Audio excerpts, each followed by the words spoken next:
Stade Amadou Barry bu Guédiawaye où tout de suite Lusitana va ouvrir le score en direct ci coup d'envoi bi première action de Lusitana coup d'envoi il y a même pas une minute de jeu le ballon est parti tranquillement sur la droite défense Ngor toog seetaan li fi xew ci axe bi su ko fa fekkee avec le meilleur buteur Zakaria Banor ki nga xam ne déjà il est à 5 buts meilleur buteur de ce championnat il n'a laissé aucune chance à Souleymane Gueye le gardien remplaçant puisque Olympique de Ngor semaine dernière ils avaient perdu leur gardien.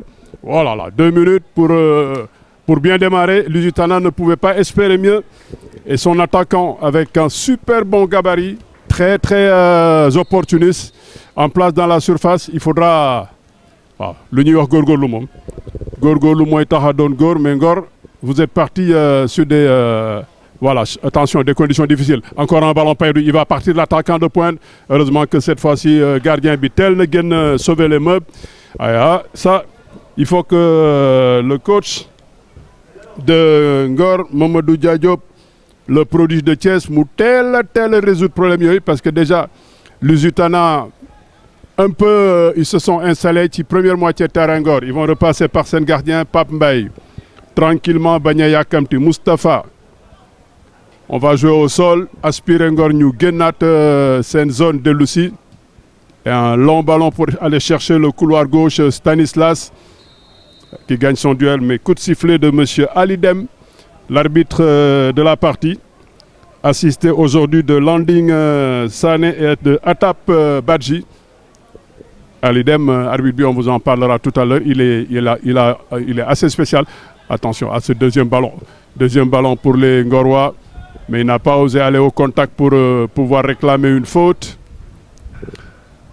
Toujours le duel. Et coup de sifflet. Faute pour le numéro 8 de Ngor. Ça va être un coup franc intéressant. Je suis arrivé un peu à la bourre et puis corvée feuille de match.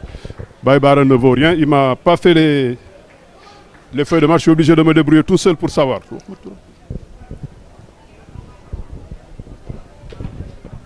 Allez, coup franc bien placé que va botter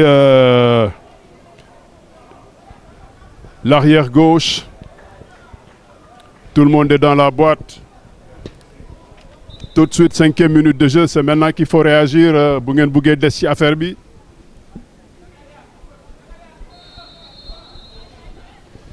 Allez, coup franc bien placé au premier poteau. La défense de Lusitana aussi est très vigilante.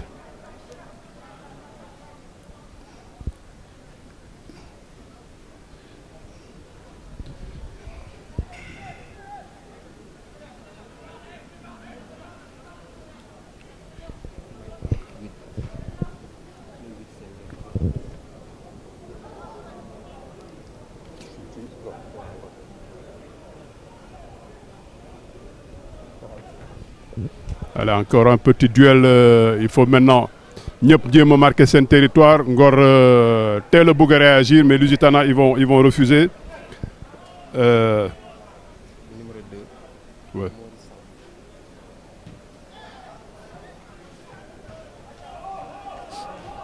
Après.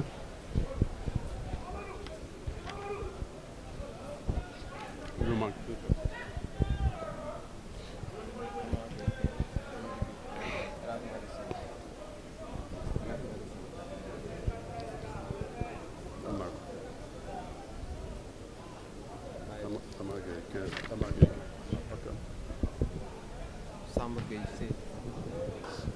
Attention à ce long ballon qui va rien donner, qui va arriver tranquillement sur les bras de son gardien Alioune Gueye. La relance pour son capitaine Assam.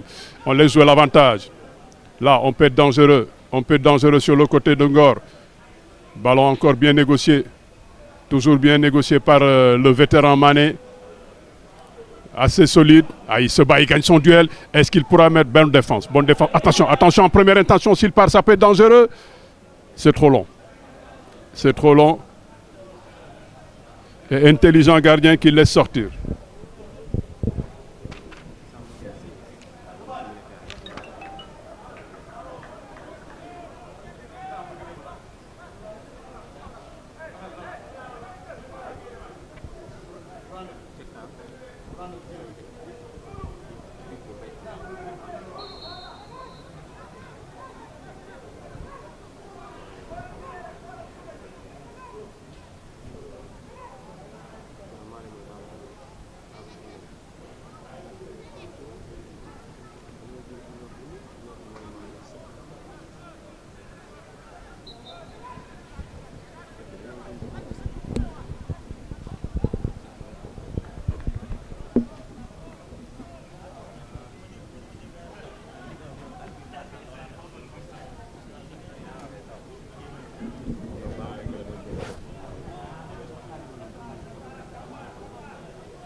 Allez, 7 minutes de jeu.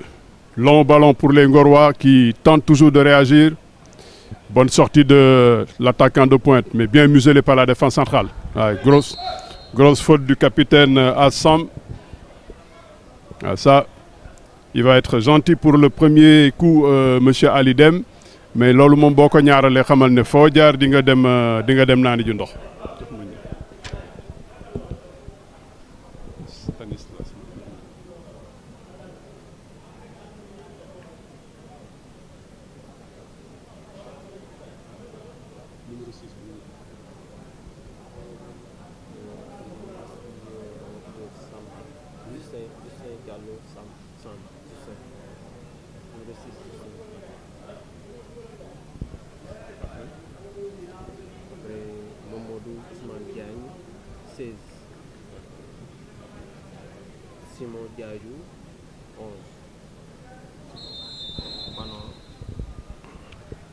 Allez, coup franc que va jouer le défenseur central pour aller toujours chercher la grande taille de Banor.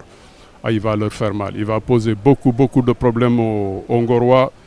Doudou Diagne qui garde ce ballon. On reste toujours dans la zone gauche. C'est pas propre. On préfère repartir par derrière. Tout ça, c'est bien. Le coach Bernard Mendy, le frère de l'autre, a dû faire un bon travail de tranquillité. Tout ça, c'est bien fait. Attention, il faut attaquer le rebond parce que si on le perd, on peut être mangé par la rapidité de l'attaquant. Tout ça, c'est bien joué aussi du côté de Ngor. Allez, aïe. Bon, on laisse jouer l'avantage, monsieur l'arbitre. C'est pas mal. Tout ça, mais dans un petit périmètre. Et bien tenu. Il a beaucoup de dispositions, Baïfal. Il cherche beaucoup en s'appuyant sur Samba Gueye, le tout petit. Numéro 16, et ça permet aux Ngorois de venir dans le dernier tiers de l'équipe de Lusitana. Coup franc bien frappé au deuxième poteau, mais très bonne défense. Deuxième ballon pour capitaine Baybas. Ouais, il y a eu un excès d'engagement et ça, s'il y a un tireur de coup franc pour Ngor, c'est extrêmement bien placé. Le vétéran Mamadou Lamine Mané, l'un des plus anciens de cette équipe de l'Olympique de Ngor, lui comme je dis qui a joué avec les Finbob, la grande équipe de Ngor qui était normalement champion de Ligue 2. Mané, Mané qui laisse une fausse piste, ouais, mal joué. Très mal joué par Bibi, je pensais que c'était Mané qui allait le faire, mais trop timidement. Bibi nous amène le ballon là-bas vers la préfecture de Guédiawaye.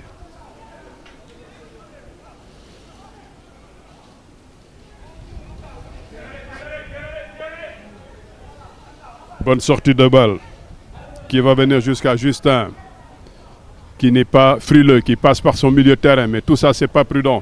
Ça va repartir jusqu'à Thiao, le capitaine d'équipe. Attention à ne pas jouer à la baballe. Là, c'est un bon ballon. Là, c'est un bon ballon si Stanislas se décide d'aller au fond. Attention, il ne faudrait pas qu'on arrive à toucher notre grand. Encore là, attention. Ouf. Et très simplement, le ballon lui ricoche. Il ne met pas trop d'envie dans ce qu'il fait. Mais c'était tranquillement une occasion pour faire un deuxième but. Attention à la défense de Ngor.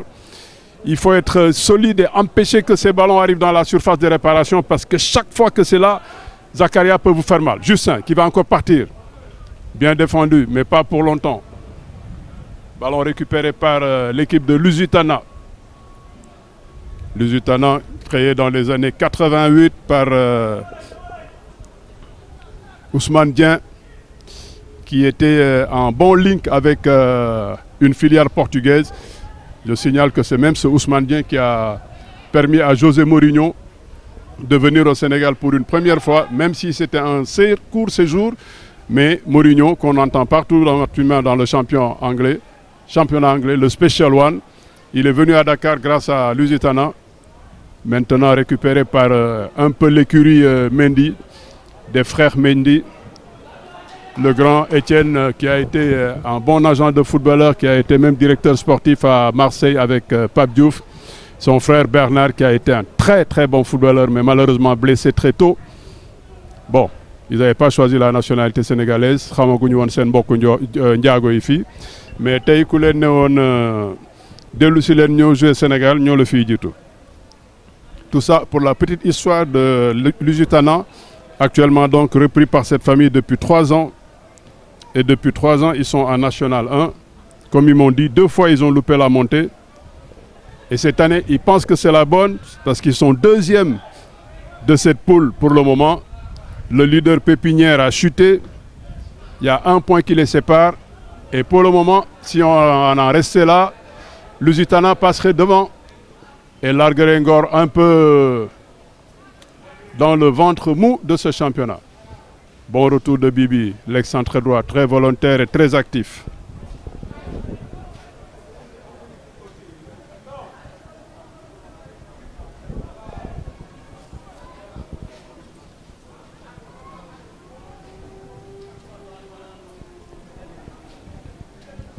Ah, très bon ballon pour Mamadou Lamine Mané, s'il peut centrer en première intention. Dommage qu'il sente directement sur le gardien. Attention, l'équipe de Ngor est coupée en 2 maintenant. Voilà, il faut les contenir, les garder. Le bon décrochage, bien joué As. Qui permet à mon ami Samba Gueye de récupérer cette balle. Aujourd'hui, il faudra être plus sérieux et plus appliqué Samba Gueye. Parce que le match contre Yogo n'aura pas été l'un de ses meilleurs matchs de ce championnat. Tellement il a eu des difficultés. Et voilà, la défaite a pu être difficile. Allez, ballon pour les Ngorois. Le capitaine As qui ne se pose pas de questions. Bien joué pour Amadou Fall. Aïe, aïe, aïe, aïe. Il préfère toujours revenir sur ses pas alors qu'il avait le couloir qui était ouvert. Des fois, il faut prendre le couloir, il faut mettre le turbo et aller mettre en difficulté son vis-à-vis. Mais bon.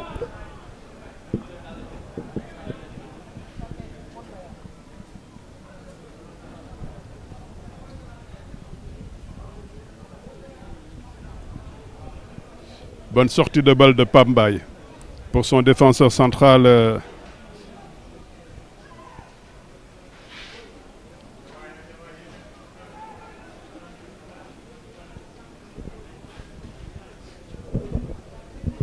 Ah, ils vont alterner toujours le long et le court. Cette fois-ci, ils ont cherché... Attention, attention.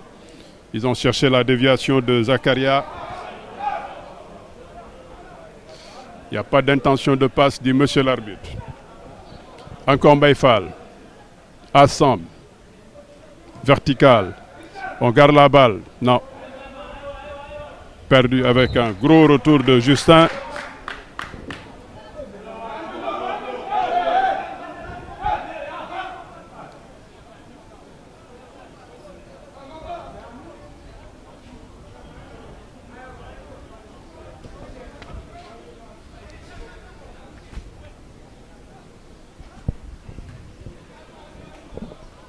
Toujours une super défense de Jean Mendy, le frère de l'autre Mendy, Pascal Mendy, qui a fait les beaux jours de l'équipe nationale du Sénégal, du temps des quelques rares sorties avec les Ngiranda au Badarasen. Il était même un peu de l'épopée de l'Afrique australe, juste après 2005-2006, si mes souvenirs sont bons. Il a joué à tous les postes dans la tanière, latéral droit, de temps en temps, il prenait le couloir. Et Lusitana qui s'en va, la bonne déviation de l'attaquant de pointe jusqu'à Stanislas. Tout ça, c'est pas mal joué. Par contre, ça, c'est trop. Par contre, là, c'est trop. On l'a un peu sacrifié, mais il parvient à récupérer cette balle et va travailler sur son couloir.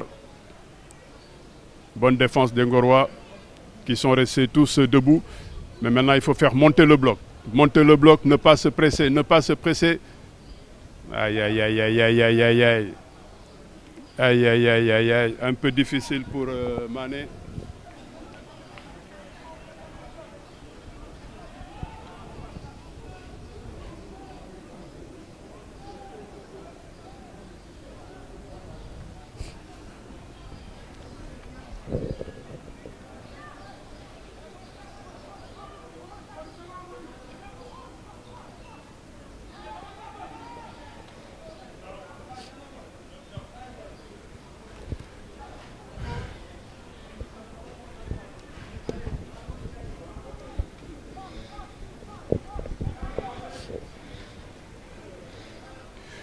17 minutes de jeu. Si vous n'étiez pas là tout de suite au coup d'envoi, dès la première minute sur la première action, disons la deuxième, Lusitana a ouvert le score par son serial killer Zakaria, qui met son compteur maintenant à 6 buts. Il est le meilleur buteur de la nationale. Attention, attention, attention, s'il prend ce ballon, il peut faire mal. Attention, il va être le premier dans la surface. Oh, heureusement que As semble le capitaine, il ne se jette pas. Il reste sur ses appuis et il revient contrer, mais c'était compliqué. Simon était bien parti.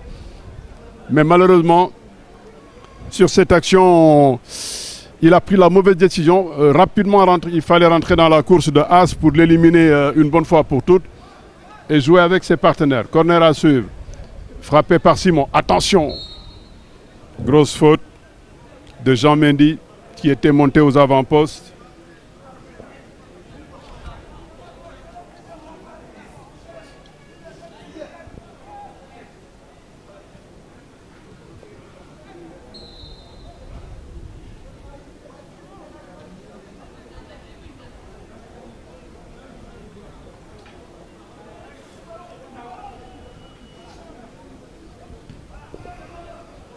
Allez, ça va ressortir avec... attention, attention, capitaine Baybas. C'est vrai que tu es tranquille, tu as de l'expérience, mais cette passe-là, elle était quand même un peu trop appuyée. Allez, on choisit maintenant le grand ballon pour aller chercher Bibi et se battre sur le deuxième. Bibi qui obtient la faute. Pas de précipitation, il faut ramener le bloc. Amadi, c'est pas mauvais. Le dribble, il est bon. Mais un de trop. Un de trop... de notre ami Maurice Samb, ça fait beaucoup, on ne peut pas dribbler tout le terrain.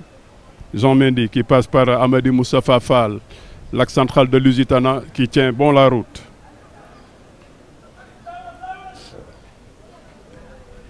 Ballon toujours Lusitana. Tout ça c'est propre. Zakaria qui vient participer à la construction. Aïe aïe aïe, on n'est pas au contact, on n'est pas au combat les Ngorois. On n'est pas au combat les Ngorois. Attention, heureusement. Heureusement que l'assistant lève son drapeau. Ça allait pouvoir faire mal. Attention.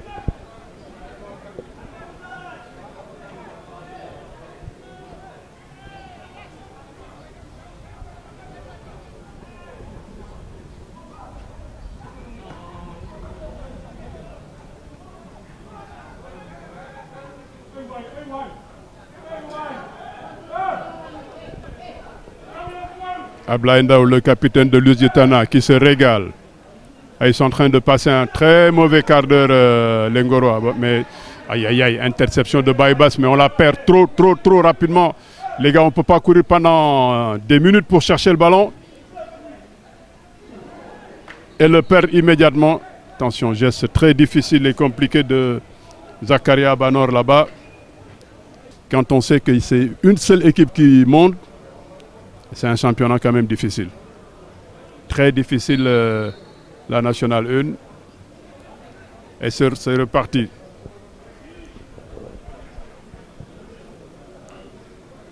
« 22e minute de jeu.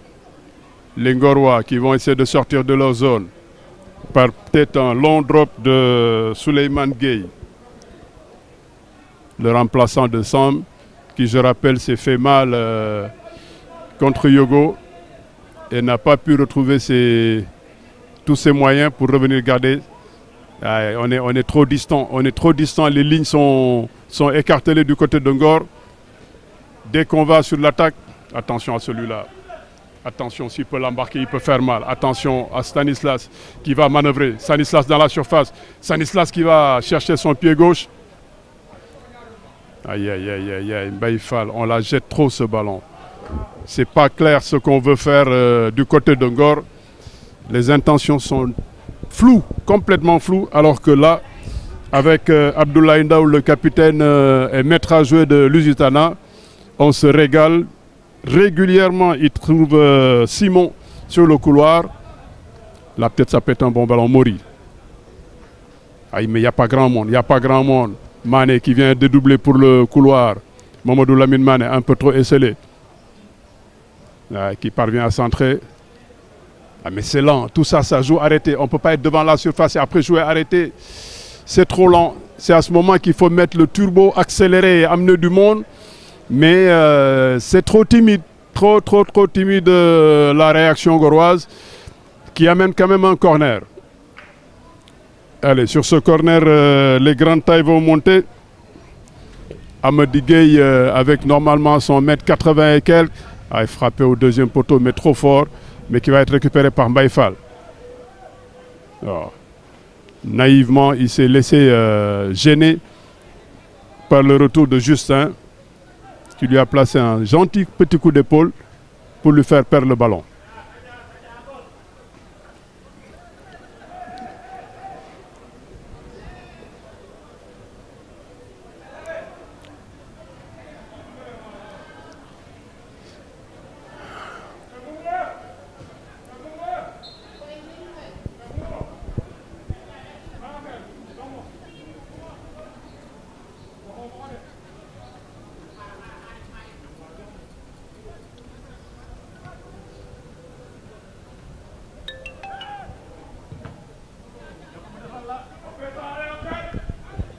Attention à cette sortie de balle, toujours avec le capitaine, ouais, qui attend du monde, qui attend que le bloc monte gentiment. Il s'en excuse auprès de son attaquant parce qu'il était un peu esselé et il n'y avait pas encore le bloc qui était monté. Mais ballon perdu, récupéré par le Ngorois. Là, ça peut exploser. Là, si on veut aller vite, c'est maintenant qu'il faut aller vite et lâcher le ballon. Lâcher le ballon pour Mbaye Fall qui va aller au combat. Ouais, battu en duel par Jean Mendy, solide gaillard, le défenseur central de Lusitana.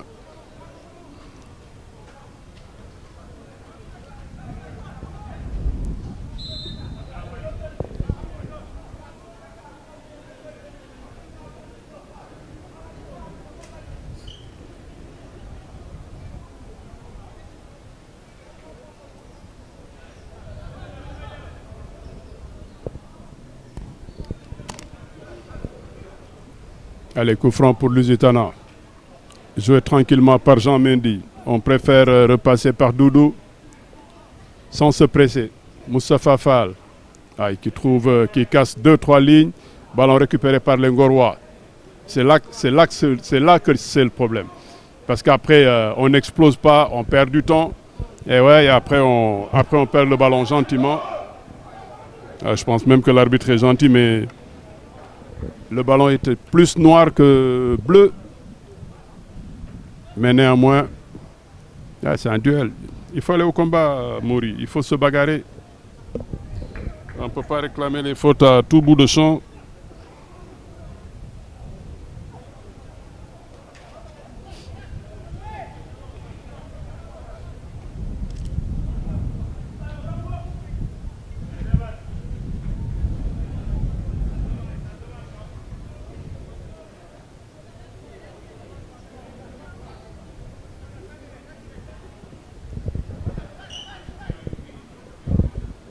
Allez, peut-être sur ce ballon. Allez. Aïe Mané, aïe Mané. Aïe. Trop profond. Ça, c'est un cadeau pour le gardien. Ça ne peut jamais inquiéter un gardien. Attention à Mamadou Samb là-bas. Chaque fois qu'on est passé sur ce côté, on a trouvé quelque chose. Aïe, là, il n'était pas encore sorti le pivot. Bien joué, Mori. Bien joué, Mori. Aïe, bien joué, Mori. Et faute. C'est l'un des seuls rares à faire la différence au milieu de terrain. Mais après, c'est lent. Avec son bon pied gauche, il manque un peu de vitesse et de dynamisme.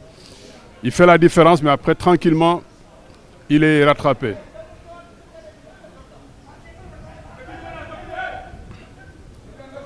Banor qui sort pour aider son équipe. Ça va repasser par le gardien tranquillement. Le couloir gauche avec Amadou Moustapha Fall. Hop, on va chercher la verticalité. Il est trouvé. Bien défendu As. Bien défendu capitaine. Et bien secondé par Bibi. Ça, c'est une faute de frustration de Simon. Ça ne s'imposait pas. On était très loin de la zone. Bon, c'est vrai qu'on peut perdre un ballon, Simon, qui est venu maintenant sur le couloir droit. Mori, attention, on ne peut pas sur tous les ballons chercher à dribbler. Oh! Aïe. Grosse faute de Khadim Seck. Attention, attention, ils sont en train de s'enflammer, les joueurs de Lusitana. Il n'y a aucune nécessité de faire cette faute.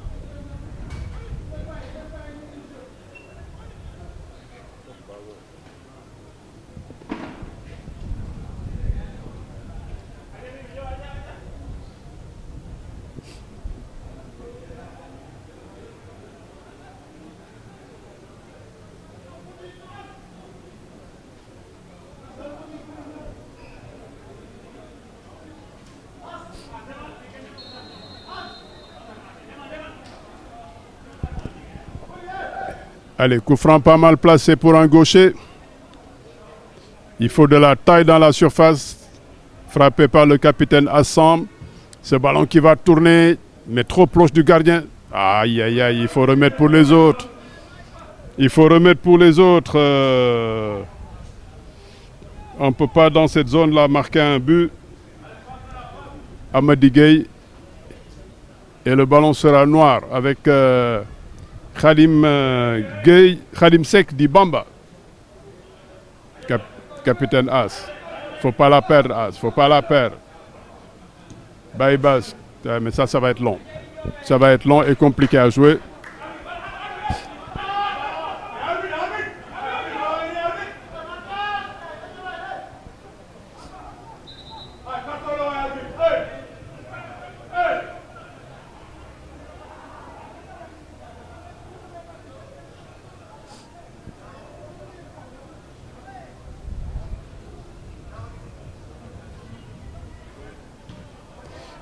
Allez, grosse chandelle. Deuxième ballon, Bibi qui se presse. Ça manque de patience du côté de Ngor. Tout est pressé, tout est vendangé, tout est jeté. Par contre, quand ça passe par Ablaïda ou du côté du capitaine de Lusitana, c'est propre et c'est clair. Là, on décale à gauche pour aller chercher Justin. On ne peut pas avancer. On recommence. Attention, attention, il va vite lui. Heureusement là qu'il est chopé. Là, il y a de l'espace. Là, il y a de l'espace. C'est maintenant qu'il faut aller vite. Et Bibi. Ah non, non, non. Ah non, non, non. Ah non, Mori.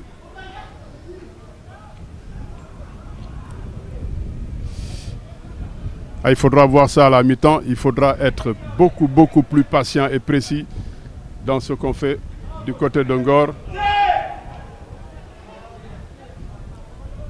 Ouais. Ça, pour être un maître à jouer, Abdoulaye Ndaw, il régale tout le monde. Et sportivement, il va sortir le ballon. Encore trop moyen pour faire mal à cette équipe de Lusitana.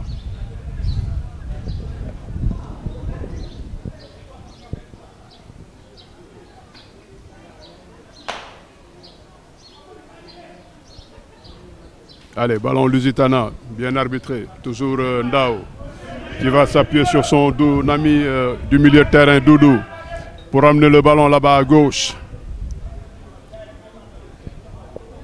À gauche, Mamadou Sam qui fait quelques entrechats. C'est bouché. Attention, attention, pas de prise de risque. Ça, cette passe verticale. Non, non, non, non, non, il était bon là-bas à gauche. Est-ce que Mori peut aller vite? Mori ne va pas vite. Mori au deuxième poteau, on l'appelle. Oh, il va dribbler, il va dribbler. Ouais, ça, c'est du Mori. Lui, c'est un enfant qui s'amuse parce que sur toutes les balles, il cherche à dribbler, faire un petit pont. Bon, on ne te demande pas ça. Tout le monde est en place, tout le monde est disponible. Et attention, le compte peut faire mal. Il peut faire mal. C'est trop long. C'est trop long.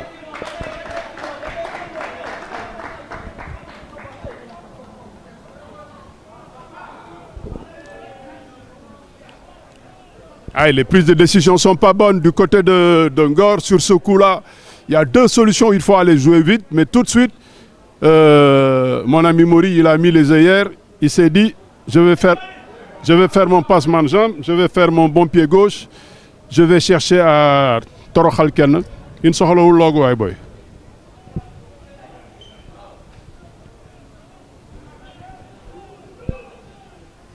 Ça repart, trop long.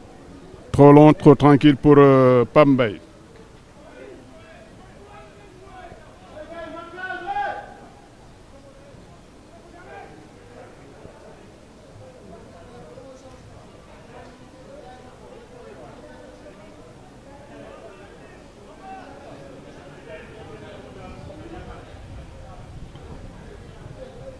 Attention à cette balle qui va venir à droite jusqu'à Justin ici. Il est tout seul.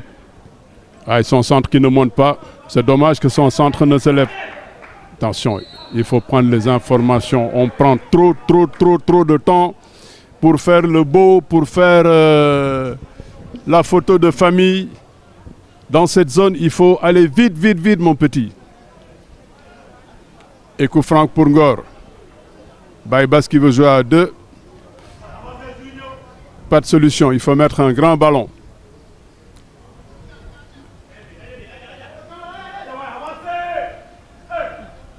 Il a du mal maintenant, Mané. Il a du mal après 4 ans. Il ne peut plus aller aussi vite qu'avant. Du temps où Arthur Yannick Gomis lui mettait les ballons ou bien Finn Bob percutait sur le couloir. Ça, c'était une belle machine de Ngor. Mais là, on a vraiment beaucoup de mal à les remplacer. Et pour le moment, mon ami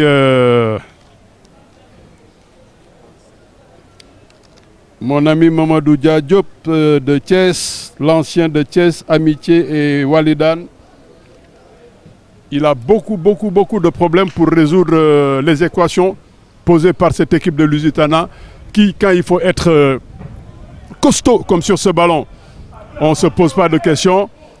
Et quand il faut... là, du coup... Allez, peut-être dans la surface, là, avec Samb. Bien encadré par Khadim, bien encadré, un peu pressé. Tout de suite, en première intention, le centre qui arrive. Mais personne... Attention, attention. Sauf que si on se trompe et on offre le ballon, ça peut être dangereux maintenant. Et on a offert le ballon. Ah, ça peut être dangereux. Grosse faute de défense de Lusitana. Je disais que le centre, il était long. Il n'y avait personne, sauf si on offre le ballon. On va aller tout de suite en contre rapidement, sans identifier le danger. Et le ballon récupéré par le Ngorois. Le centre en retrait parfait pour Samba Gueye, qui du plat du pied loge le ballon au fond. Imparable pour Pape Mbaye. Oh, Ngor revient de très loin.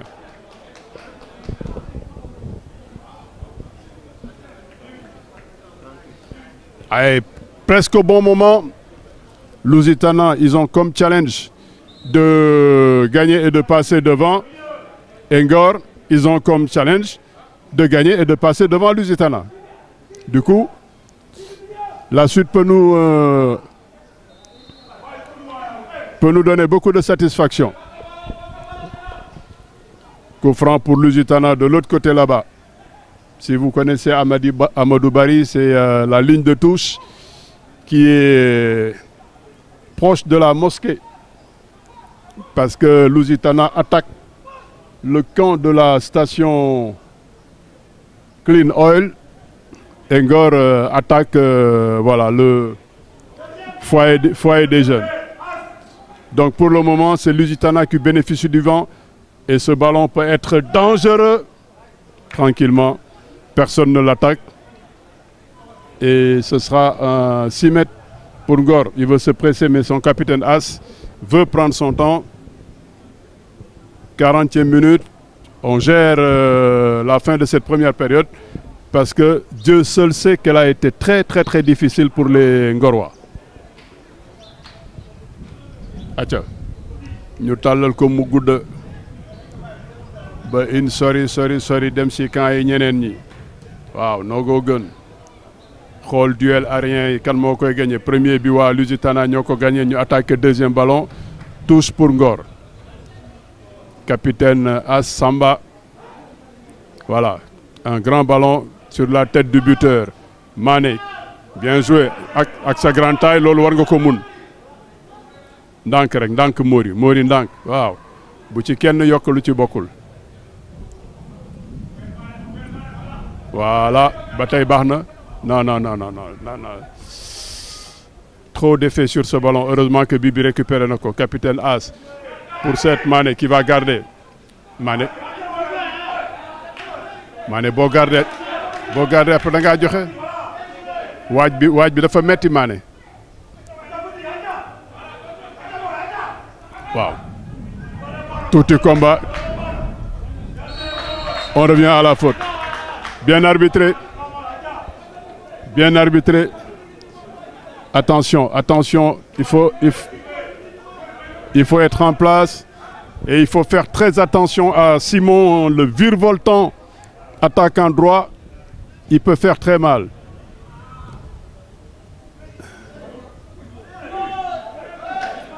Attention gardien Souleymane Gueye aw liwu def in xamuka kat bal ca kaw sa góol nga yëkkati say loxo sàggan ba ñu laa jiitu ogu ba ka ñaareele sikkim lakkan way mu nekk ni dellu si nañ si mbir mi nag ba ko kenn yàqawaay.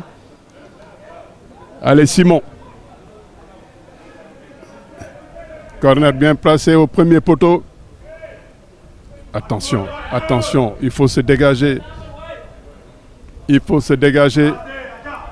Hop Mané, il pourra pas.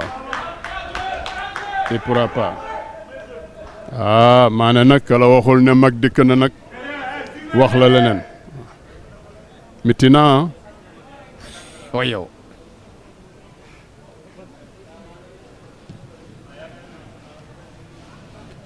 Trop long centre de Justin, tranquillement au deuxième poteau. 43e minute. Et monsieur Ali Dem qui contrôle bien cette patte. Arbitre bi Ali Dem, arbitre ba ay la parce que arbitre international beach soccer la. CAN bi passé sax ne saan mu ngi woon ca beach soccer ba dellu si fii ñëw ci A11 bi ba tey waay lu la neex def. Et puis nekk poulain ou Papa Ndop Seck. Docteur Ndop, l'un des meilleurs arbitres sénégalais aussi, toujours souriant, toujours waxtaan ak joueurs yi mosul tiit mosul jaaxle. C'est dommage que defaluñu ay coupe du monde ak ay yeneen.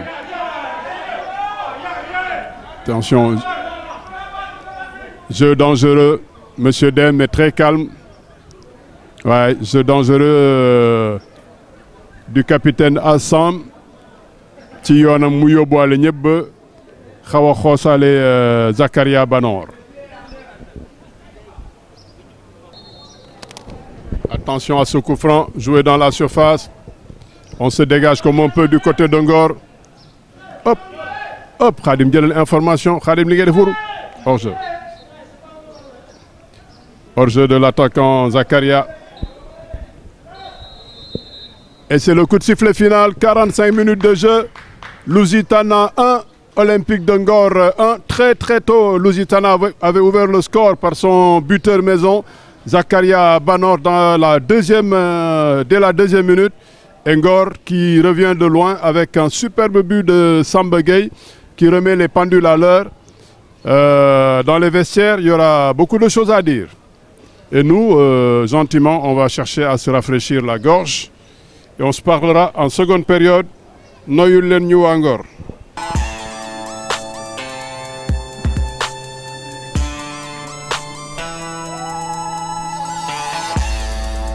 Aca dellu si nañu fii ci stade Amadou Barry pour seconde période du match Olympique de Ngor contre Lusitana, comptant pour 7e journée de championnat de National 1.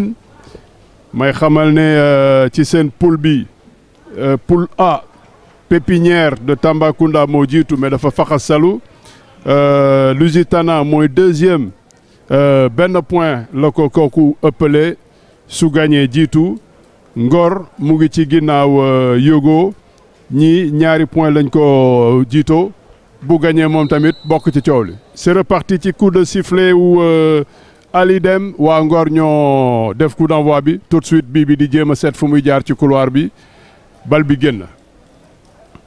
Allez, il faut que lu bees ñëw Cekagne 17 bii bi waaye touche bi nag kenn mosu ko gis. Je pense qu'à refaire parce que bal bi duggul benn yoon ci terrain bi il faut au moins mu dugg génnaat. waaw bii bi nga xam ne moom mooy homme de couloir bi sax nee na finalement bàyyil man ma jël ko man sam bopp Ouais, très mal joué. Très mal fait. Et le ballon qui va être remis aux joueurs de Lusitana avec Stanislas. Stanislas pour chercher son ami Mamadou Samb. Mamadou Samb, gros duel. Ouais. Gros duel avec le défenseur Tekagne, qui a été solide sur ses appuis et qui gagne ce duel. Coup de sifflet de monsieur Dem. Et coup franc pour Olympique de Ngor.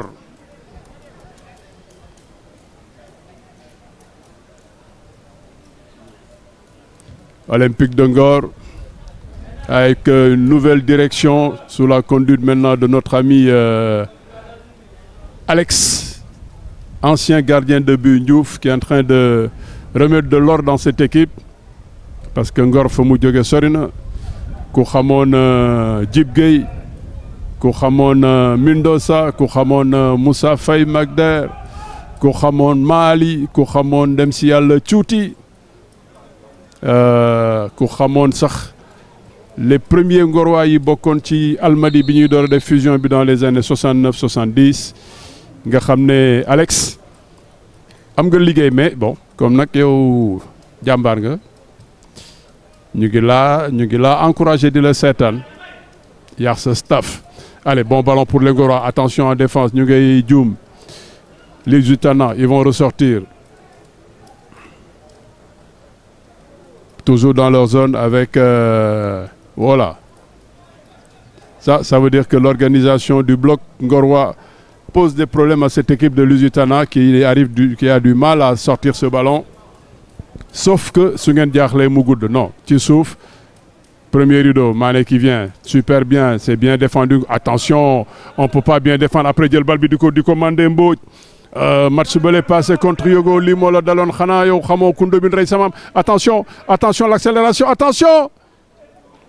Heureusement que ce ballon sort. Hey, Mbodj mi ko waxul ak moom du baax ah.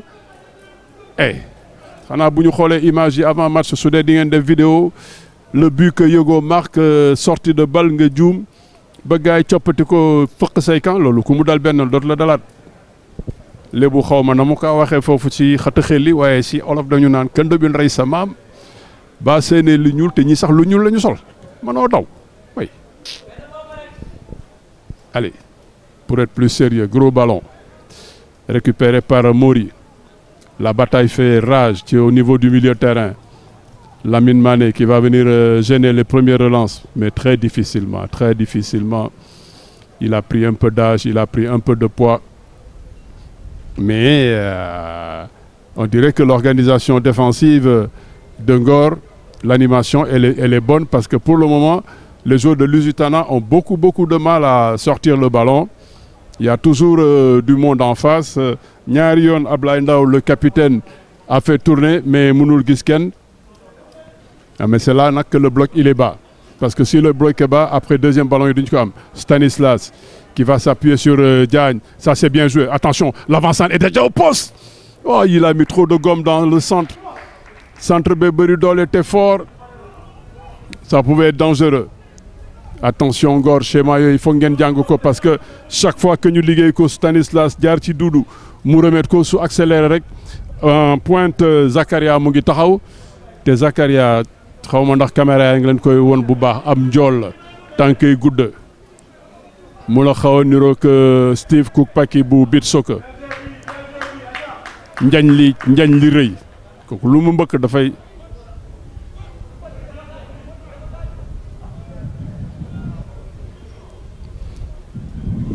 xaw ma ndax sama caméra bi gis na ko mais dafa mel ni dama gis Baye Bass di signaler di demander changement. Voilà là su génnee su gaawee mun na baax bien pour Mané ay Mané doole ji wàññeeku na.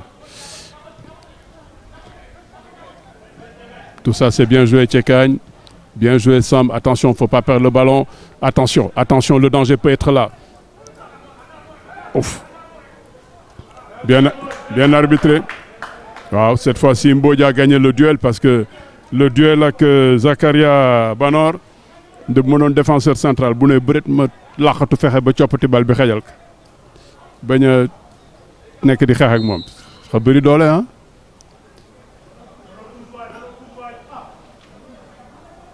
ah Cekagne il a des problèmes ak épaule bi loolu moo tax mënul touche remise en jeu yi on est obligé woo Bibi mu jógee ci suuf ñëw def remise en jeu waaw Mori nag moom kenn xamul li muy def en général gaucher yi bu ñu càmmeñoo trop ba xaw a làggi moom dañuy wane.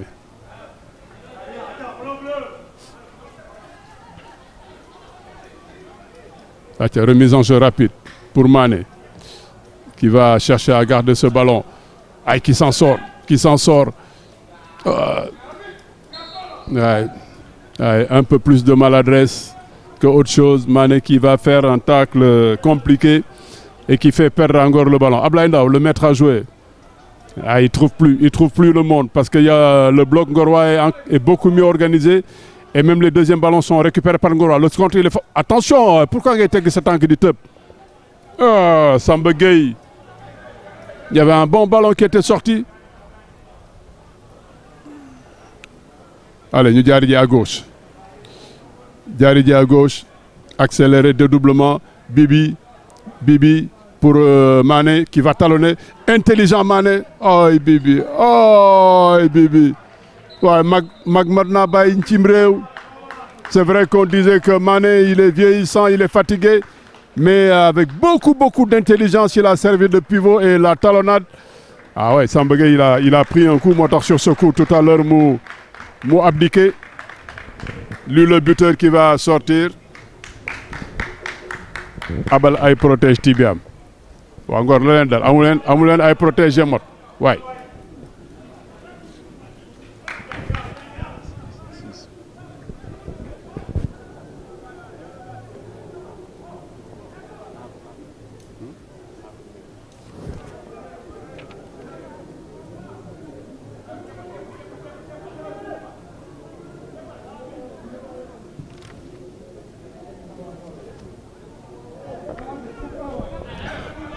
Allez, le changement est effectué. Mais duel bifi maintenant trop. Entre Mbodj et Zakaria, c'est vraiment un match dans un match.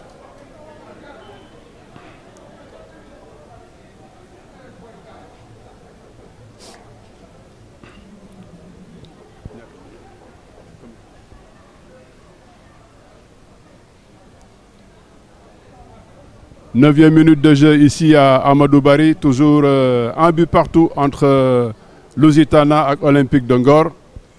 Il y a un blessé, il faut que nous soignions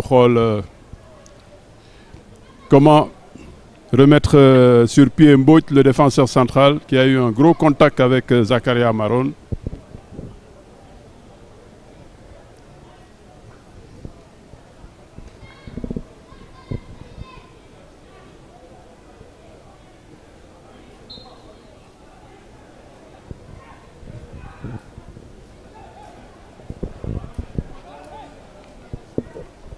Allez, ballon Lusitana.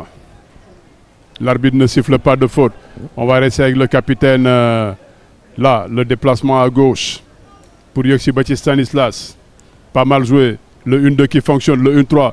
Il est long par contre. Il est long. Il ne pourra pas redresser ce ballon, mais c'était intéressant.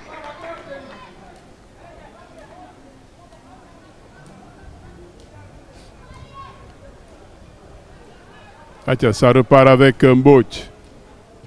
Tout de suite, on va allonger pour essayer de toucher Mané. Le milieu de terrain de Lusitana qui garde ce ballon. On laisse jouer l'avantage avec Doudou Diagne qui va chercher son attaquant de pointe. Aïe, trop de précipitation, Mbodj. Trop de précipitation. Lolo moo doon seen défaut ci première période. Chaque fois que ngeen xeex ba récupérer bal bi après da ngeen di yàkkamti sànni ko. Et boobu moom du... Ça va être trop difficile après.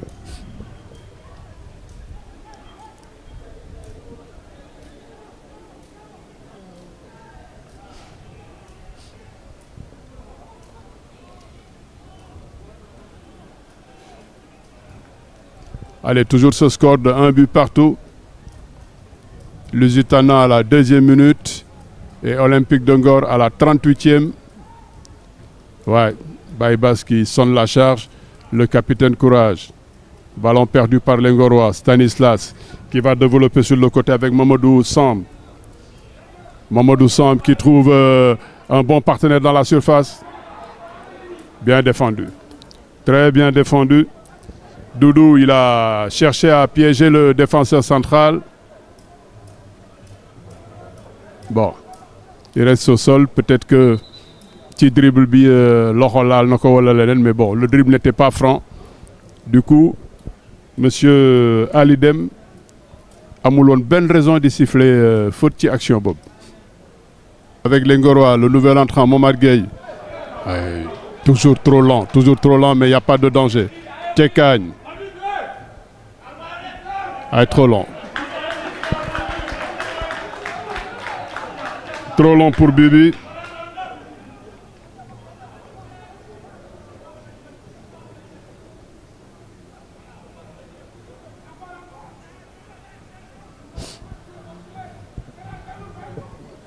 Allez, ça repart avec la défense centrale de Lusitana. Très long ballon de Jean Mendy. Mais ils ont beaucoup plus de mal là en début de seconde période qu'en première. Les intervalles étaient trouvés tranquillement. Yoon yi leeroon na doon nañ gisante, mais fi mu nekk nii dafa mel ni kër yëpp la waa Ngor yi fatta ba fi mu nekk nii ñu ngaa wër-wërloo ku nekk ngi seet fan ngay jaar. Mais comme ni ko bandi bële nekk ca rajo bee di waxee xalaa mandir ba jox xalaa doo fi jaar fi kenn du fi jaar tey.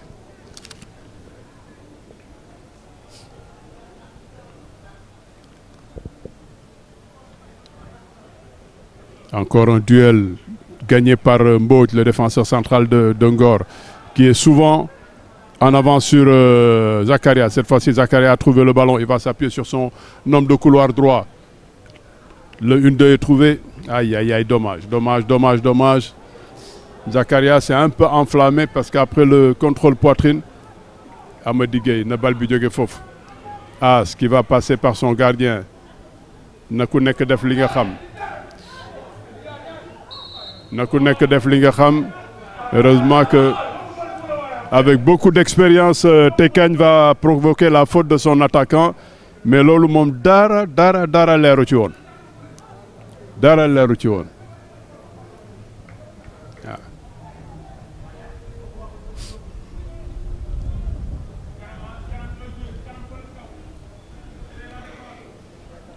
Aca Souleymane Gueye sab càmmiñ dégagel fa sori. Voilà, ñu joué ko jiko ci zone gars yi. Mané au combat. Deuxième ballon pour Ngor. Attention, Ablaye Ndaw qui parvient à dégager son camp. Encore un duel. Baybas changé de formule. Baybas dugg na ci këru défense centrale bi avec son métier pour lépp lu ñu bëgg a jox Zakaria Banor. mu ne ko tey doo fi raxasoo. Du coup, il y a un gros match dans un match ci axe central Ngor bi ak attaquant Lusitana bi. Ballon pour le gardien Pape Mbaye de Lusitana qui préfère passer par hop là. Ça c'est un gros risque Jean Mendy, mais qui s'en sort bien et qui sonne la charge. Xotti na terrain bi yëpp. Jean Mendy à droite là-bas pour Simon. Simon dafa gaaw. Bien défendu As. Bien défendu. Tout ça c'est bien. Voilà. Après bu leen yàkkamti bu kenn bëre ndànk rek bu ñoree rek ñu yekk ko. Jean, bonne couverture qui va passer par son gardien.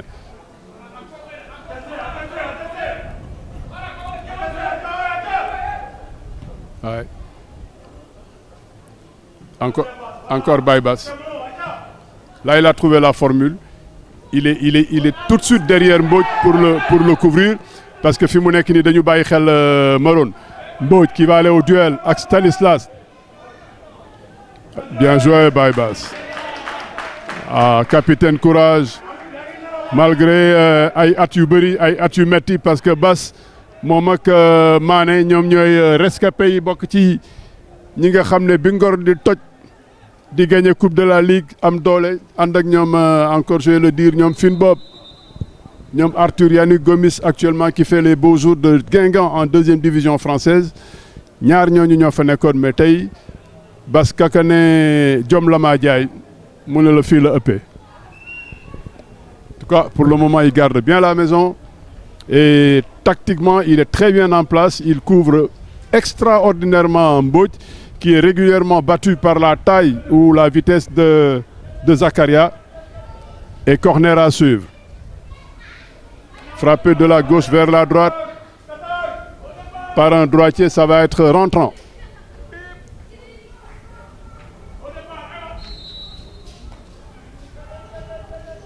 Ouais, ballon qui va au deuxième poteau, bien défendu par les Ngorois. Ouais, qui dit Doro Dougutam? Ken du ko wax dara Momar Gueye mi? Hein?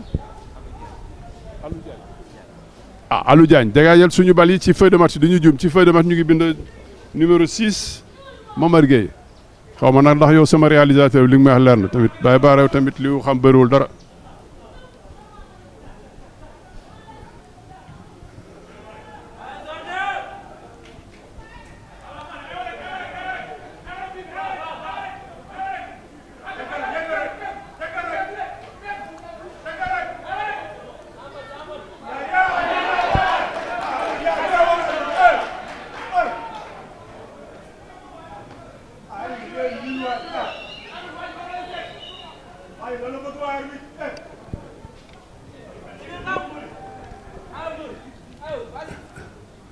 Attention, attention, Lusitana, attention, ñu ngi jël ay risques yu bëri seen surface. Attention, waaw na fi génn sori. Bien joué Tchekagne. Mori, toujours le même face à Khadim. Et Khadim qui gère bien ce ballon. Attention, mel na ni mbir mi dafay soppi xar kanam. Lusitana autant en première période seen football setoon na leeroon na balote nañ Ngor ci sens yëpp mais fi mu nekk nii mel na ni ils ont plus de difficultés que de waaw toujours Baye Bass toujours la couverture de Baye Bass sama caméraman bu doon footballeur numéro 14 boobu ni muy coulissé di taataan loolu yëpp da nga ma kaa jëlal rafet na loolu moo la libéraux de charme ba si boolee am jom lu ñëw mu jël ko. Attention, attention les pertes de balles. Encore Baye Bass. Tous les ballons, c'est lui. Fii la ñu war a accélérer. Fii la ñuy gaawanto. Fii la ñuy gaawanto.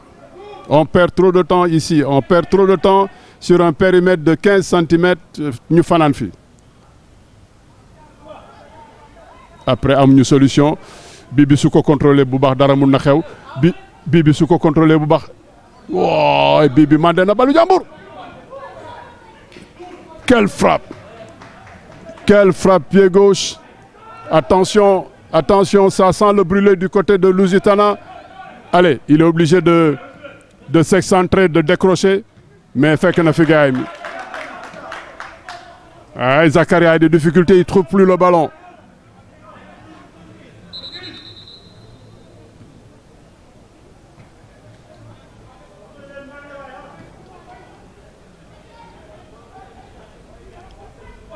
Encore un ballon perdu par les joueurs de Lusitana.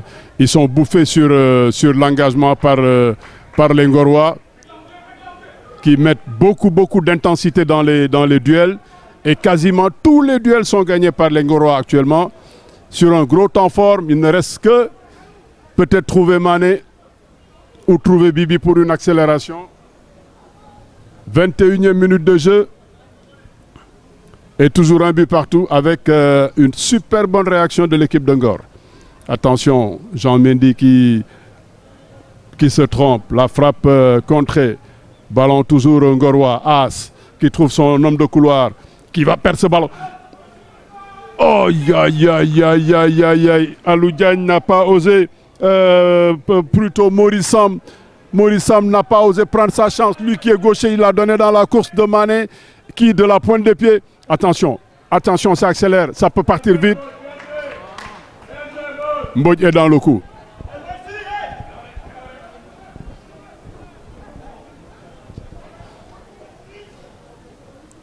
Zakaria encore battu par Mbodj. Bien défendu. On déplace le jeu à gauche. Mori joxel gaaw. Déet Mbaye Fall kenn du dribbler Mbaye Fall dañuy joxe rek génn. Pour battre adversaire soxla nga kaa dribbler da ngay jaar ci sa morom passe mu delloo la ko.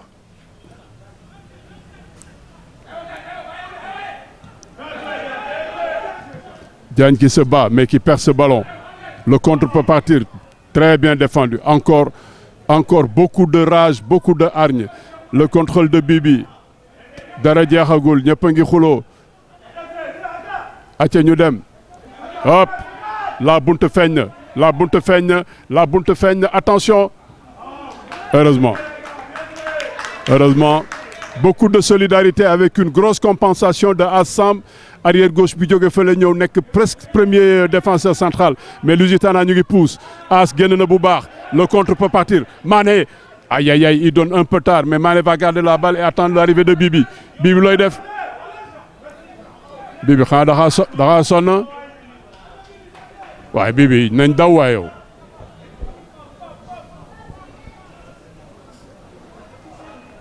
allez beaucoup de temps fort beaucoup d'engagement. Attention, le couloir là, il est libéré. Attention, le dédoublement, il est bon. Attention, le centre. Et le gardien qui va relancer rapidement pour Bibi. Mais Bibi, il m'a l'air un peu emprunté. Bibi sonne na. Bibi ngay jéem a dem. Jaar na ci Mané.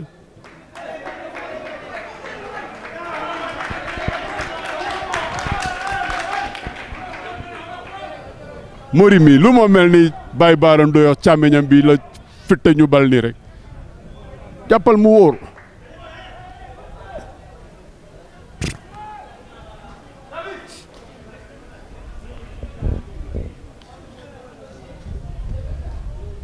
attention Lusitana en difficulté gros quart d'heure d'Engorwa et Lusitana qui s'arc-boute. Waaw équipe bu mag lañu aussi parce que pour le moment jafeñ na il faut faire le dos rond dékku waa ji rek bañ a jaayu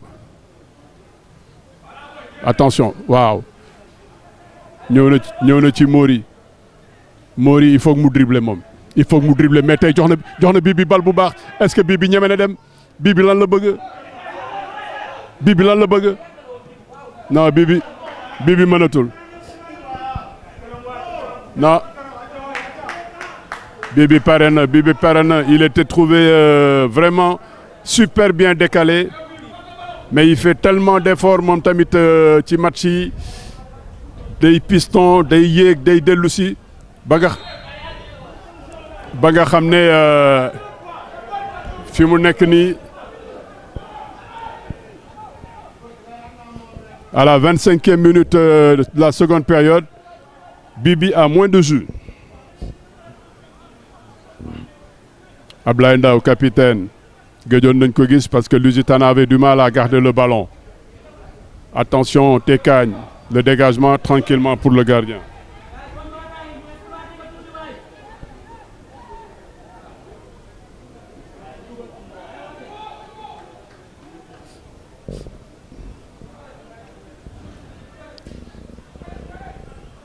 Mané qui va dévier ce ballon mais un peu trop long et Bibi qui manque complètement de jus.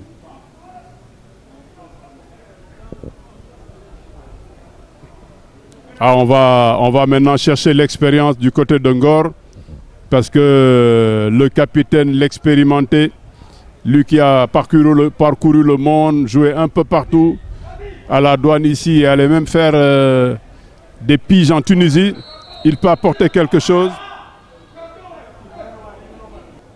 Très courageux, très bon match. Beaucoup de travail qui va laisser sa place. Je ne sais même pas pourquoi on ne lui a pas rendu le brassard. Lui, le capitaine Abo Mbaye, mais bon, pas grave. Abo Mbeng, lui, avec son métier, sur les ballons qui traînaient là-bas, avec la bonne séquence d'Engorwa, il peut être décisif. Attention à cette bonne déviation. On se dégage comme on peut. Ouais, premier ballon. Ouais, le deuxième, il est pangorois. C'est là qu'il faut suivre les ballons pour être difficile. Attention à ce jeu au sol. Tekagne se fait battre.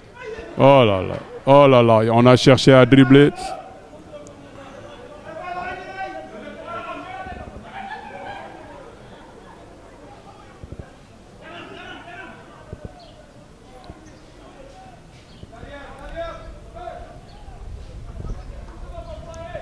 Allez, on déplace à droite. Bibi dem na mais gudd na Bibi dem na mais gudd na guddul Bibi lu mu wax Bibi mbaa bëgg na waay Bibi doyle na Bibi doyle na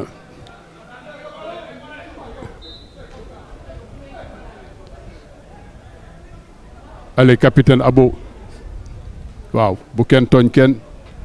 Ah si, on lui rend son brassard. Ouais, je me disais bien que Abo su duggee dañ koy jox brassaram. Loolu mooy yoon. Attention, attention, là il y a de l'espace. Hop. Là il y a de l'espace. Ouais. Bay Baara bala neexee u nooyul ñu sama dundooy Njaay mu nga seetaan li Ngor la def fi xaritu Alex la. ñoo bokk ci reconstitution olympique de Ngor mais fi mu nekk Alex a du travail Zam parce que il y a beaucoup de choses à faire mais pour le moment très bon résultat de Ngor qui accroche Lusitana un but partout et pendant une bonne vingtaine de minutes Ngor a le pied sur la pédale et xëcc bu dagul dara mun na dik. Allez, ballon pour Jean Mendy, le frère de Pascal, l'ancien international. Attention, attention, il ne faut pas se faire dribbler as. Baybas lui se pose jamais de questions. Nadem Tikanam. Mais ça aussi, ça va être un peu compliqué si on veut tout remmener devant par coup de grosses bottes sans que Nini Tahaou, ça peut faire mal. Oh! Allez, monsieur Dem. Monsieur Dem, sur ce coup, j'ai l'impression que vous êtes allé un peu trop pressé parce que notre ami Amadi qui a des jambes longues, je pense la lunette tef tacle bu normal, mais bon. Allez, sonné, y a eu faute. Ballon Lusitana avec le meneur de jeu et capitaine Ablaye Ndao. Attention, attention, Lusitana, pour le moment, ils sont un peu dans le dur. Et je ne vois pas Bernard Mendy se lever et donner des consignes parce que là, pour le moment, ça va moins bien. Na day génn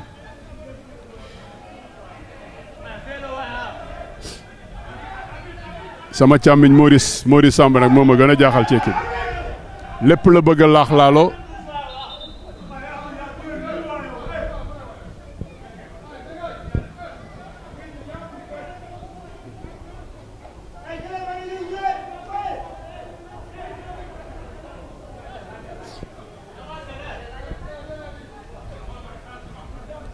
Tekagne, ballon ci kanam, il n'y a personne, c'est pour Pascal. Amadi qui remet ce ballon, mais perdu déjà rapidement. Attention, là ça peut être dangereux. Voilà, li moo tax Bibi di sonn parce qu'il fait tous les efforts aller-retour. Là, il aura fallu que mu ñëw. Après, quand il est devant pour finir les actions, c'est un peu trop difficile. Je comprends même pas ça pourquoi Bibi waruñu ko mën a changer andi du 109.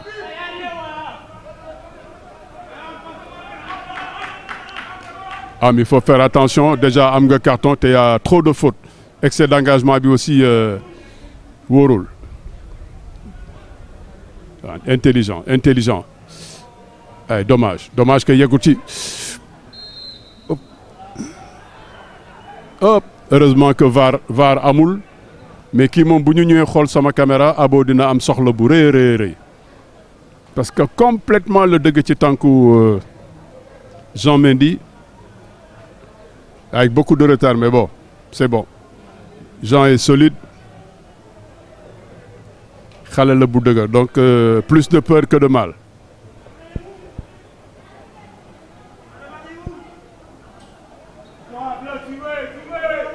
« 33e minute de jeu. Toujours un but partout pour deux équipes qui se battent pour contrôler la tête de ce championnat. Attention, si cette balle ne sort pas, elle peut être dangereuse. Attention. Heureusement que l'assistant à gauche, là-bas, monsieur Atab Badji, assistant 2, a estimé que le ballon était sorti. Atia Souleymane Gueye, Negou 2, su Abo jógee ñu sut ko ngeen xool deuxième ballon bi ku koy for seetlu ngeen ci mun. Très long ballon sur Bibi qui parvient à dévier. Attention, Abo, il est frais, il vient d'arriver. Intelligent Abo qui va revenir sur Bibi. Aïe, aïe, aïe, aïe, Abo qui précipite son centre. Ah, il avait fait le plus difficile, mon cher ami. Mais ce ballon est encore regardé par... Très bien joué. Allez, Mori. Mori nak jaay tar la dina fa jéem a luxus. Voilà. Def fa lu kenn xamul après génne ko corner. Mori moom nee naa leen ak càmmoñam bi mu fi ko gisee ba léegi yëfu njuuma rek lay jéem a lijjanti. waaye Mori moo soof.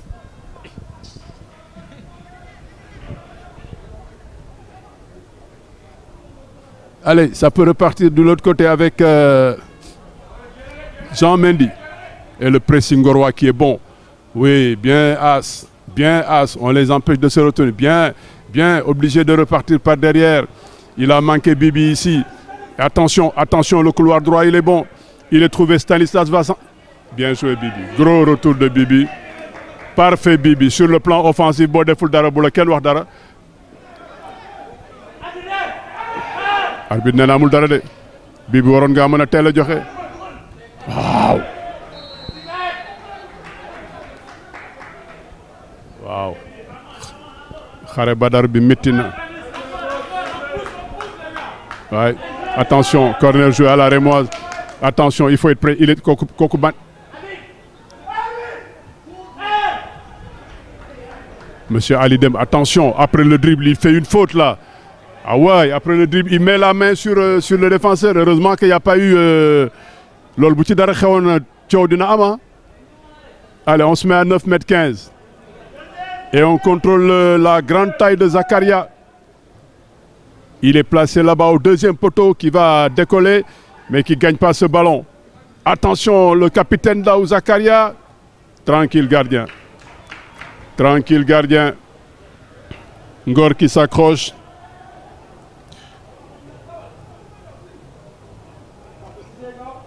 Je sais qu'en première période, c'était très mal embarqué. Mais là, ça va mieux. Mori, notre gaucher de charme. Attention. Attention, pas de légèreté, pas de perte de balle. Ah, et qui obtient un coup franc intéressant. Attention.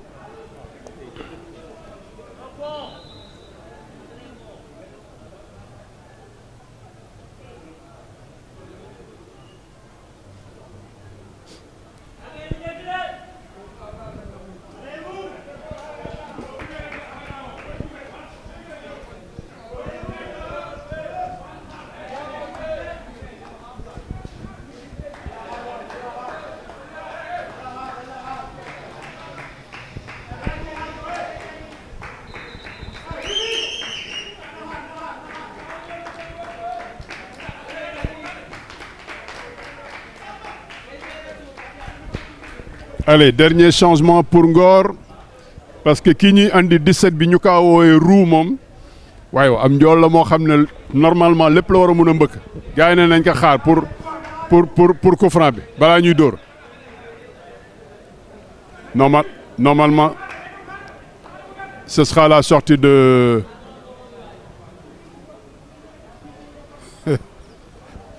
Ouais, ça c'est la tactique. Roue moo la njool mi roue bopp bi la ñuy yaakaar mais roue ndax bopp bi baax na. Allez. Et c'est le gaucher Mori qui sort pour laisser sa place à Roux. Voilà, xool réalisateur bi nu mu koy toppee am njool la normalement war na mën a jóg. waaw gis nga dafa ñëw rek gars yi jël si ko. Zakaria mi njool mi nekk boor ba itam jël na ko. Allez Roux. Ci sa première bal nga jóg rek yéene ko kon de woy wi yaakaar moom Ngor Allez, coup franc bien placé. Attention pour le gardien, tranquille. Attention pour le compte. Bien joué, Tchekagne.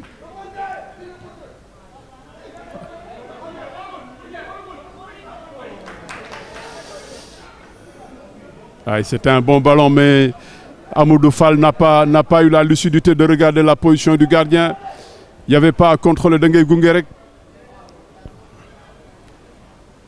Dengue Gunge.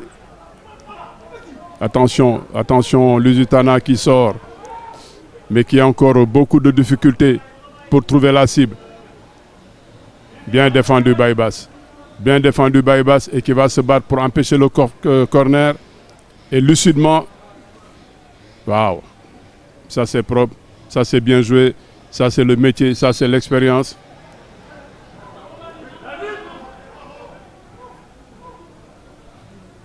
Bon, peut-être qu'on a parlé, on est loin nous, mais M. Alidem estime que c'est un coup franc pour Ngor. On est actuellement à la 39e minute. Aïe. Un peu précipité. Un peu précipité, Abdou Diagne. Ouais.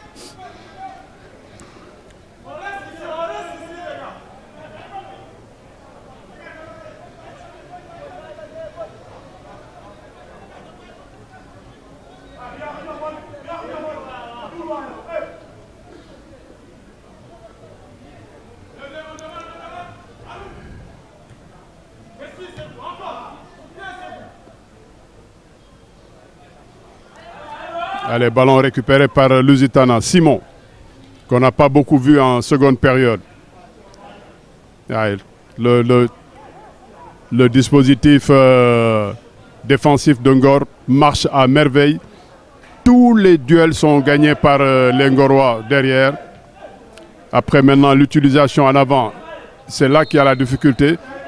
Et Roux qui oblige les défenseurs à faire la faute. Jouer rapidement. Est-ce qu'il y a du monde au poste? Venez chercher Abo ici. Abo 8-9. Hop là. Un peu vendangé, mais récupéré quand même par Bibi. Il aura été au four et au moulin. Même si malheureusement, généralement, Boudan fait que fin ou action, il fait que des sans dolem des si albi. Mais lu nek Bibi diem nak.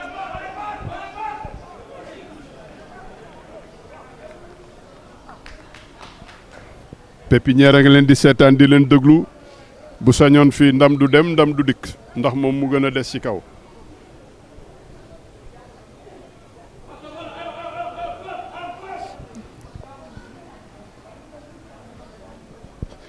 Et coup franc intéressant pour Lusitana. On va toujours chercher le pivot Zakaria ou bien on va la jouer à 2. Voilà, parce que le capitaine Ablaye Ndaw moom il veut toujours le ballon sur son pied. Très bon ballon. Dommage. Dommage, dommage, dommage.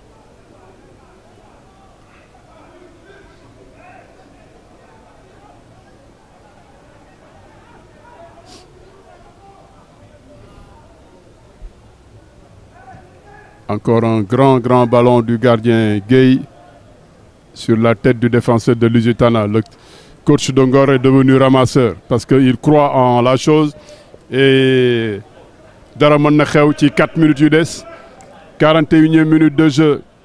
Toujours Lusitana 1, Ngor 1. Et ballon pour Ngor. Contre Yep Bach pour Ngor. Favorable.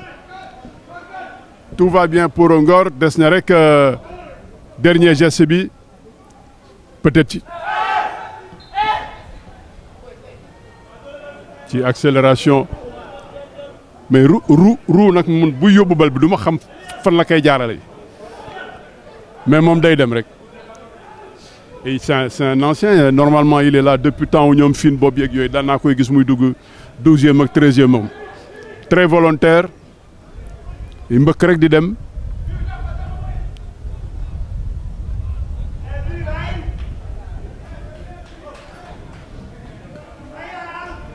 Est-ce que Bibi amatina doole pour dóor? Non, je pense que Alou Diagne lañ koy bàyyil. waaw fii de normalement ak appui ngelaw li s'il y a un bon frappeur.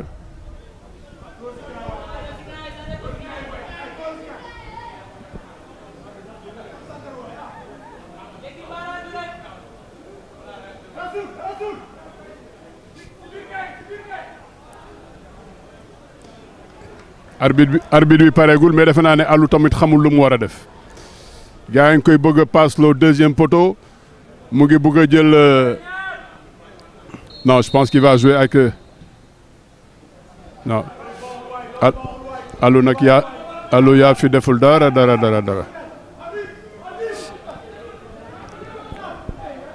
Et le contre peut partir par la gauche.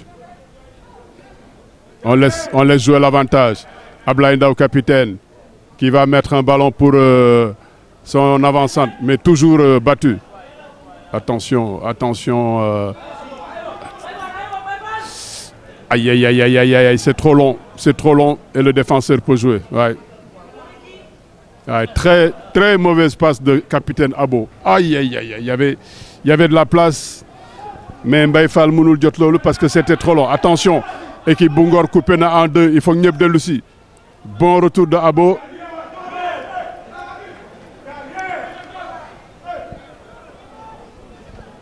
Fi mu nekk nag moom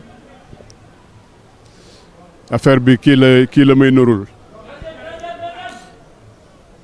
petaaw yu la ñu war a sànni parce que fi mu nekk kenn xamul ku ko war a mun a jël bu la rombee muy danger parce que attaquant bi dem na il revient à la faute à l'entrée de la surface.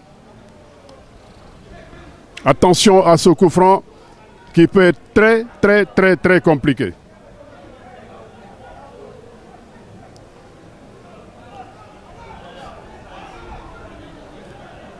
Ça peut être très compliqué.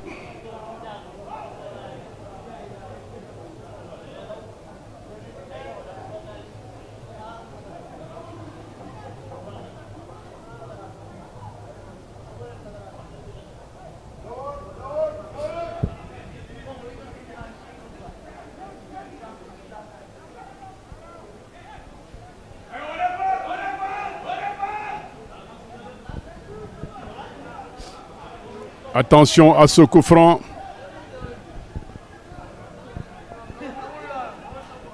Dernière minute du temps réglementaire. Et ça peut être dangereux. Attention à Doudou. Heureusement.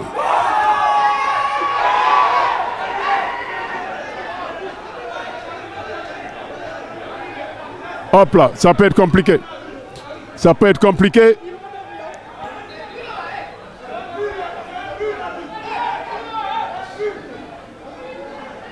L'arbitre a été bousculé sur l'action. Les gens de Lusitana ont pensé qu'il y avait but. Quand l'arbitre a dit non, déjà il y a un joueur qui est expulsé.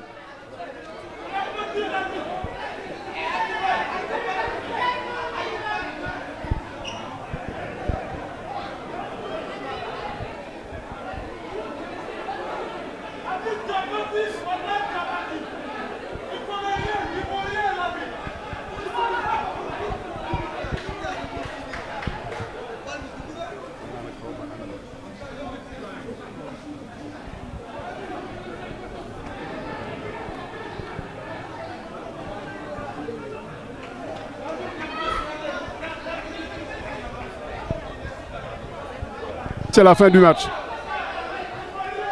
fin du match. N'y allez pas parce qu'après, c'est des suspensions. Après, c'est votre championnat qui est foutu en l'air. Monsieur l'arbitre, c'est le patron. On va partager les points à un but partout. En attendant, voilà. Tout est bien qui va bien finir parce que le service d'ordre il est là. Donc tey jii nii nga joué Lusitana mu nekk match bu metti donc ban jàngat nga am à l'issue de match nul bi nga si jëlee.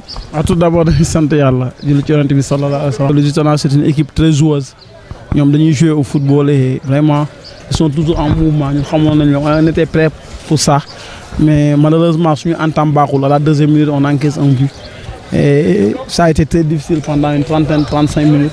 Heureusement pour nous, 38e minute, on égalise. Vraiment, nous vraiment, on s'est battu. Parce qu'on savait qu'il fallait beaucoup courir aussi. Courir aussi dans le bon sens pour que nous ayons récompense après. Ça a été très difficile. Jouer dans le match et ils sont bien à Lusitana. C'est la 6e, 7e fois de moi. Je suis avec eux pendant 4 saisons. Vraiment, nous avons aussi rien n'est encore acquis. Le premier a perdu hier. Nous avons décalé à 1.2. Nous avons joué deux pertes. C'est trop. Les équipes se valent pour poule B. Parce que poule B dafa xawa metti mais lenn rek mo ci gëna am solo muy continuer liggéey bi delluwaat liggéeyaat vraiment puiser ay sources de motivation ku ci ne week-end bi ñëw on va à Kaffrine et essayer préparer pour ça am nañu fi un point c'est vrai que nous doon recevoir mais vu le contenu du match un point bi c'est méritant vraiment mënoon gëna metti mais yàlla def nañu am ci benn point dañuy santaat malgré ñu ñuy recevoir gëna góorgóorluwaat rek liggéeyaat et yàlla mën na def incha allah lii di ñëw ci kanam dàq daal incha allah ok merci. ñu nuyu ñëpp di sant ñëpp quoi Amady Niang dirigeant Olympique de Ngor.